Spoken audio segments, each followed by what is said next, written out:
Hello hi friends, seasonal fruit mango pickle నేను చాలా days నుండి వెయిట్ చేస్తున్నాను. సమ్మర్ వచ్చినప్పటి నుండి ఇక్కడైతే మా అత్తయ్య గారు పెడుతున్నారు.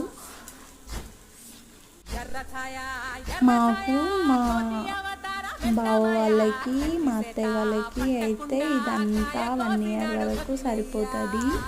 ఇక్కడ మీరు కూడా పెడితే కనుక కామెంట్ చేయండి. Bye friends.